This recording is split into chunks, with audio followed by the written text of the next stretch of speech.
Hello everyone, welcome back to my channel. I'm Liz, the Cross Stitching Diva, and today I'm going to show you how I digitize my patterns. Now I'm going to be showing you a screen share, but I always start off with either a PDF or a scan of whatever project I'm working with.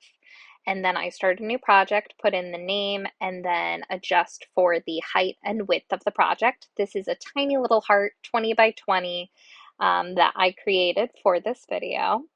And next, I'm just lining up my screen so that I can see the pattern on the right and then my max stitch on the left. What you'll see now is me trying to be able to remove all of the unused threads and going ahead and putting in the 4 different DMC, 2 Mill Hill beads, and then 1 Krynic.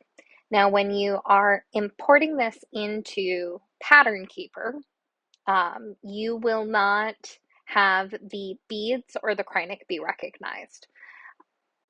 Only a small number of thread brands are available to be selected and automatically come up with the color in Pattern Keeper. So for me, I always like to, for the beads, include the DMC equivalent because I'm somebody who stitches using the matching color for a bead.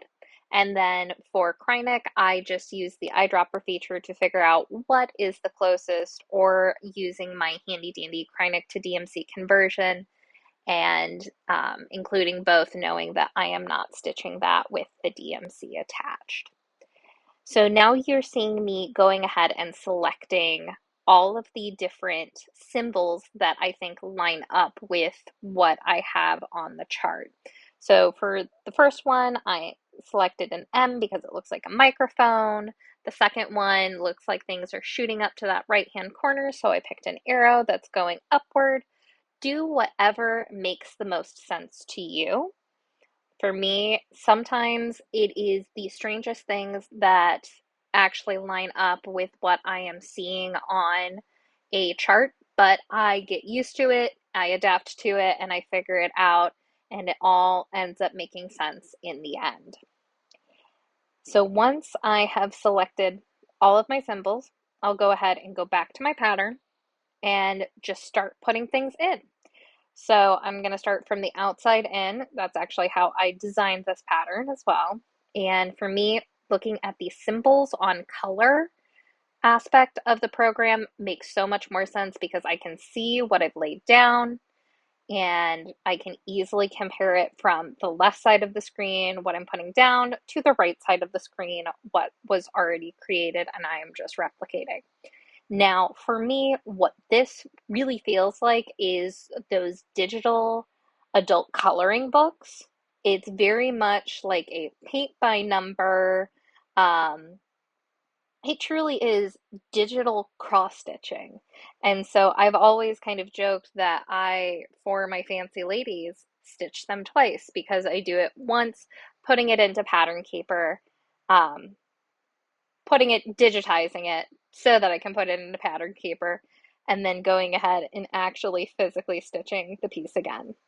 It also lets me know some of the little idiosyncrasies of a piece as I'm initially putting it in to max stitch in order to put it into Pattern Keeper. And one of the trickiest things that I find is when you're working with partial stitches, I always go ahead and pull out my original PDF of the pattern or the paper pattern to really see a nice close-up of what is actually supposed to be used for a fractional stitch.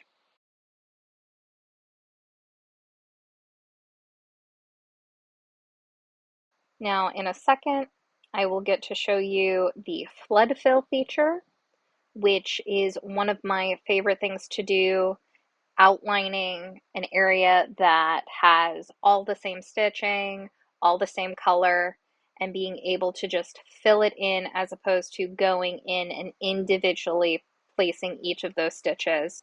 We all know those patterns that have these huge washes of the same color. I'm doing it right now, fill.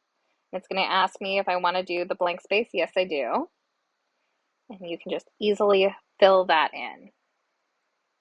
So now I'm going to save the chart. I'm just saving it to my desktop. And then I want to go ahead and export as a PDF and compatible with Pattern Keeper. I'll save the name as it is, and it'll just show up on my desktop, and it will automatically open for me. And we've got a nice digitized pattern that is Pattern Keeper compatible.